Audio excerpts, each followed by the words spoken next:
Hi guys, thanks for joining me on the Little Sports Show to talk about this fifth round FA Cup weekend.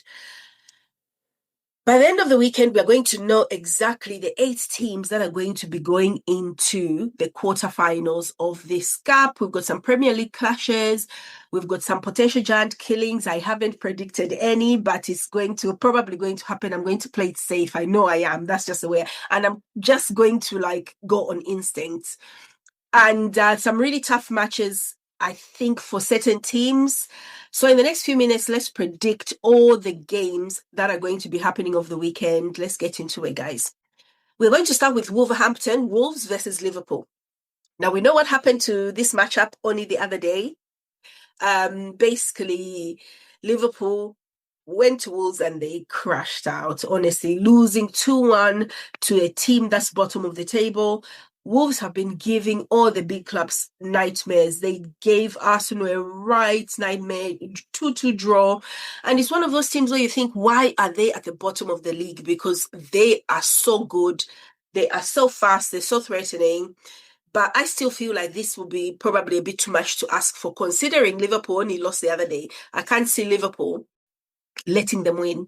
They are going to grind this out. And I've got a feeling like Liverpool are going to end up winning this 3-1 personally. So this is, for me, is 3-1. Then we go to the Saturday matches where we'll start with Mansfield versus Arsenal. I'm definitely going to be doing an in-depth match review for this. With Mansfield, it's obviously a smaller club, but they're going to be thinking about all the good things that can happen if you go, like every team, go to Arsenal and give them a nightmare. With Arsenal, we've got a very, very exhausted squad at the moment. We have played so many games this season already.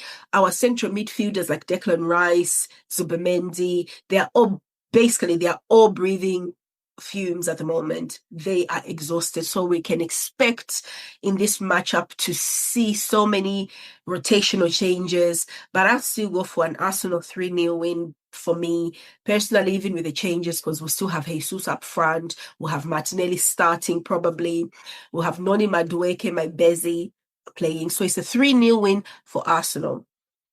Wrexham versus Chelsea. Well, this could actually be one of the most entertaining games of this round.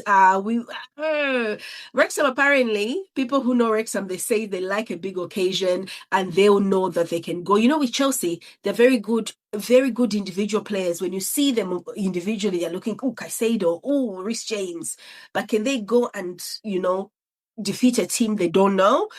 Look, they've basically played Arsenal 4 times this season and we've done them 4 times. But then again, Liam Rosinia, for me, I think, is one of those managers who likes to win. So I have predicted that Chelsea are going to win 4-1 because I'm going to be logical. But if there's going to be an upset, it could be this match.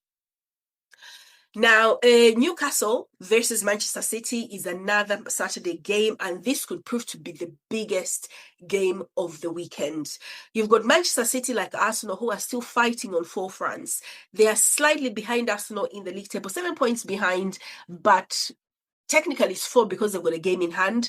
They are going to keep fighting. Their squad is not as strong as it was in the previous seasons where they've been winning it all, but they've managed to buy Semenya and McGahey, and basically they have revived their fortunes from the early parts of the season. With Newcastle, every time they go to Manchester City, do not expect anything. These guys don't even try. They are so used to being little broad by Manchester City. And basically, when they see them, they just accept that they're going to lose. I've got no faith in Newcastle. I am going to go for a Manchester City 3-1 win. That's it. I'm not even going to mess about. Fulham versus Southampton. Now, Fulham, pretty decent, one of those mid-table teams. They're comfortable there. They had a bit of a wobble recently. Realistically, we should expect Fulham to win this match. I don't know much about Southampton recently, but I'm going to just go for my boys in Fulham to win 2-0. They love us. Half of them are from the Arsenal squad anyway. So 2-0 win to Fulham for me. And then Port Vale versus Sunderland. Oh, I wish I had a ticket for this. Anyway, Port Vale versus Sunderland. Port Vale played Arsenal, I think, earlier in the season in the Carabao Cup, and they lost. They're playing Sunderland, a team for me that has done so well this season. I think a lot of us thought Sunderland and the likes would come up to the Premier League and go straight down. They don't have anything else to play for, but basically enjoy their football. And I reckon Sunderland are going to go away as easy 3-1 winners in this matchup. Unfortunately, my people of Port Vale, I live very near there. I live very near Port Vale. So I am expecting Sunderland to do a job, basically. They should be able to qualify into the next round because this is probably the only trophy. This is the only trophy they've got to play for this season. Leeds versus Norwich. Leeds, another team which everyone expected to go straight back down from the Premier League. This could prove to be interesting. But Elland Road is really a tough place to go, especially cup games. And these guys as well are enjoying their football. Leeds, Norwich, they can play good football. But at the end of the day, I think Leeds are just too good. They give you a good game. And the intensity, they can change it up. They can bring players on. I don't think they've got an injury crisis at the minute. They literally do not have a good excuse to lose. If they lose, it will be a humongous upset. So I'm going to go for a Leeds win. All the big teams are winning for me this round. They're all going to the next round. So Leeds to win 3-0. Monday night. This is an old Premier League fixture again, like Newcastle, Manchester City, West Ham versus Brentford. Now, Brentford, Keith Andrews is my fake nemesis because Keith Andrews is such a lovely guy. And like that guy who's at Brighton who shocked me with how ridiculous he is. But Keith Andrews will come to your stadium and call you amazing. He'll be talking 3 days before the matchup, saying all sorts of wonderful things about your team. And then he's going to set up to kill you and murder you.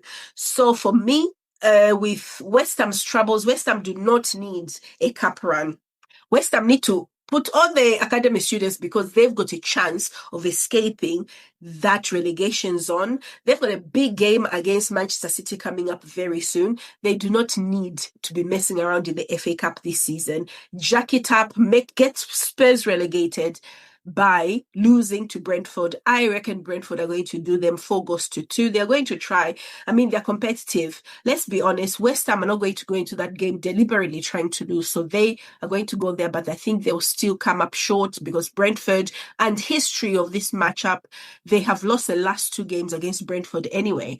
So I'm going to go for a Brentford win here. It's going to be 4 goals to 2 to Brentford to make it a bit exciting. 6 goals on a Monday night. Who can say no to that? So those are my 5th round predictions, guys. Let me know what your predictions are going to be. Tell me in the comments. And let me know who you think is going to go all the way to the final. Can Arsenal win the quadruple? I don't know. Let's not talk about it too much at the moment. I'm still playing coy. But if you enjoyed this video, please make sure that you like it and you subscribe. And I'll be seeing you in the next one. Talk to you guys very soon. Bye-bye.